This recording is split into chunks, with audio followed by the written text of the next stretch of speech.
नमस्कार मित्रों, मैं हूं अवधेश कुमार। मित्रों, आपके सम्मुख मैं लंबे समय बाद अपने YouTube चैनल पर अपना वीडियो लेके उपस्थित हूं। आप सब जानते हैं कि अपनी अस्वस्थता के कारण मैं लगातार सक्रिय नहीं हूं, लेकिन अब मेरी कोशिश है कि मैं लगातार सक्रिय रहूं और आपसे, जैसे मैं टीवी चैनल पर अपने डिबेट से संवाद में रहता हूं, अखबारों पर अपने लेख से, बाकी अपने फेसबुक से, ट्विटर से, वैसे ही यूट्यूब चैनल से भी मैं आपके साथ जुड़ा रहूं।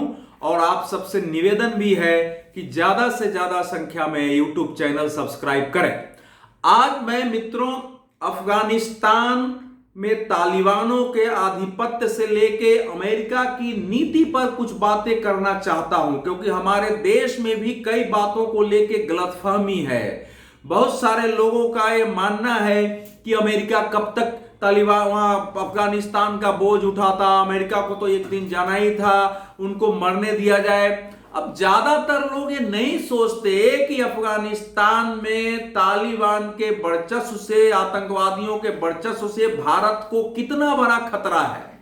मैं सबसे पहले स्पष्ट कर दूं कि दुनिया में अफगानिस्तान में तालिबानों के आधिपत्य के बाद अगर किसी एक देश की चुनौतियां सबसे ज्यादा बढ़ी है तो वो देश हमारा भारत है। इस पर मैं आगे बात करूंगा।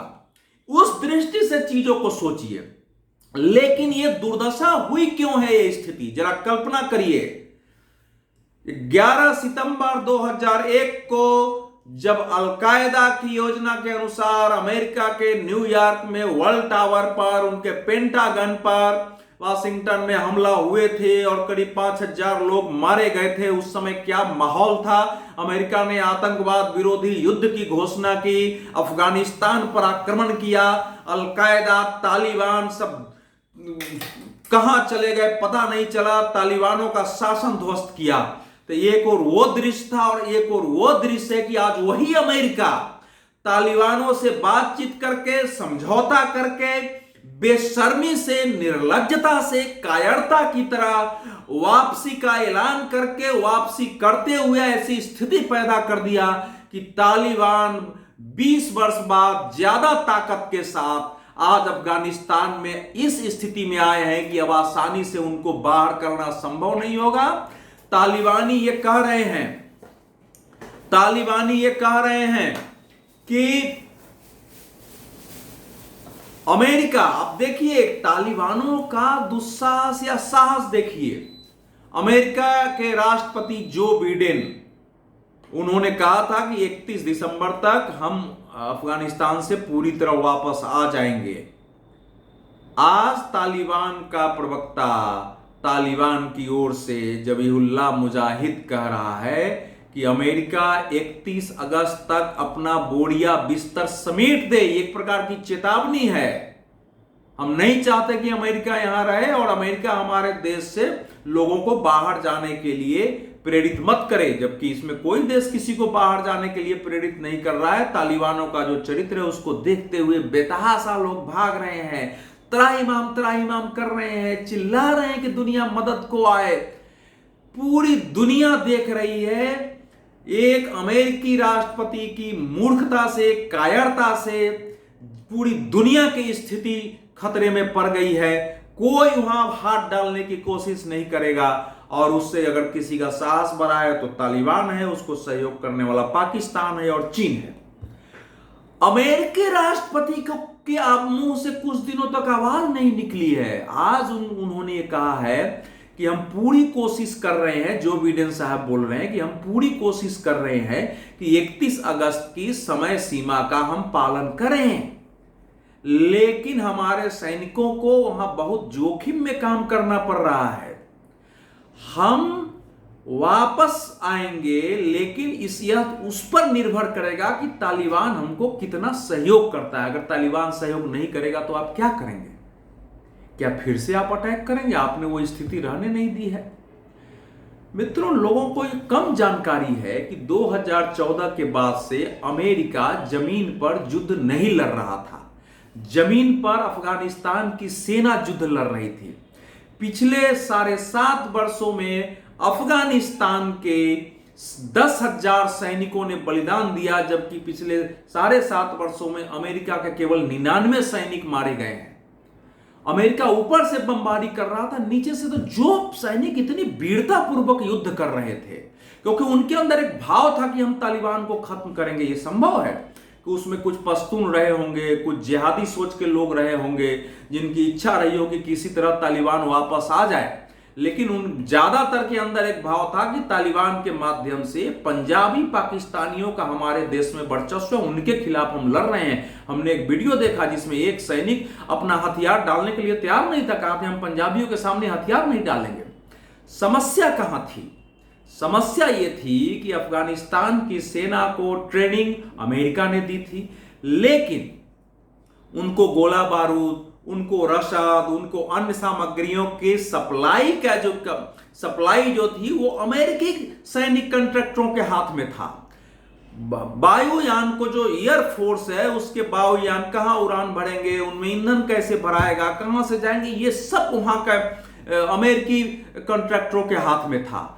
केवल 2,500 अमेरिकी सैनिक अभी वहां थे, उससे ज्यादा 8,500 सैनिक नाटो के थे। अब वहां जो स्थिति थी, 18,000 अमेरिकी सैन्य कंट्रैक्टर वहां थे। जब जो बिडेन ने घोषणा कर दिया कि 11 सितंबर तक हम वापस हो रहे हैं, सारे कंट्रैक्टर वापस जाने लगे। नाटो ने अपनी सेनाएं वापस कर ली, क्योंकि अमेरिका के नेतृत्व में रहता था। अफगानिस्तान सैनिकों के पूरा ढांचा खत्म हो गया, उनके पास न रसद पहुंच रहा है, न उनको कोई डायरेक्शन है, स्ट्रेटेजिक डायरेक्शन जिसको कहते हैं, कैसे लड़ेंगे। उनके एयरफोर्स बेकार पड़े रह गए, और फिर तालिबानों का वर्चस्व होता गया, और किसी को कल्पना नहीं थी, सप्ताह भर में पूरा खेल पलट गया और तालिबान काबुल पड़ा के आधिपत्य कर लिए। और अमेरिका को देखिए कितना शर्मनाक ये राष्ट्रपति है, अमेरिका के नाम को कलंकित किया है। काले अक्षरों में जो बिडेन का नाम इतिहास में लिखा जाएगा। खलील हक्कानी, जिस पर $50 लाख का इनाम अमेरिका ने लगाया था, वो बाजाबता सड़कों पर खड़ा होकर खुलेआम नाराए तकबीर का नारा लगा रहा है, तालिबान के पक्ष में भाषण दे रहा है, अमेरिका का खिलाफत कर रहा है, और अमेरिकी सैनिक वहां कायरों की तरह खड़े उसको देख रहे हैं, कोई गिरफ्तार करने के लिए उसको तैयार नहीं है। अमेरिकी राष्ट्रपति अब दुनिया को किस मुंह से कहेंगे कि हम आतंकवाद के विरुद्ध हैं, और आतंकवाद के विरुद्ध हमारा 0 टॉलरेंस है, शून्य सहिष्णुता है। अमेरिका किस मुंह से कहेगा कि ये घोषित आतंकवादी है, इसको फलाना देश गिरफ्तार करे।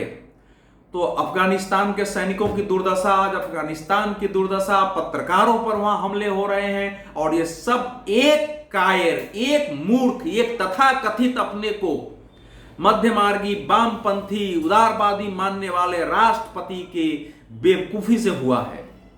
और आज स्थिति अब यह है कि दुनिया भर के आतंकवादी समूह, जो जिहादी आतंकवादी, वो कह रहे हैं कि हमने अमेरिका को परास्त कर दिया तो किसी को भी परास्त कर देंगे। चीन को दुनिया में आतंकवाद फैल जाए उससे कोई लेना देना नहीं है। उसने तालिबानों के साथ अपना समझौता कर लिया, वो लिखित समझौता नहीं है, लेकिन उन्होंने अब्दुल्ला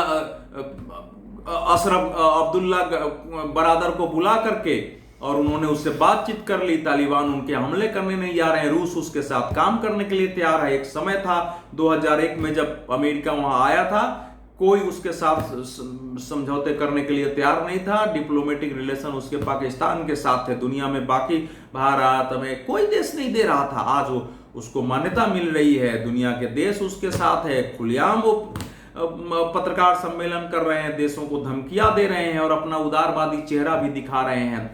इस समय अफगानिस्तान में जो चीख पुकार मची है, लोग त्राहिमाम करके काबुल एयरपोर्ट पर जानवरों की तरह दौड़ के भाग रहे हैं, किसी ढंग से कोई प्लेन मिल जाए।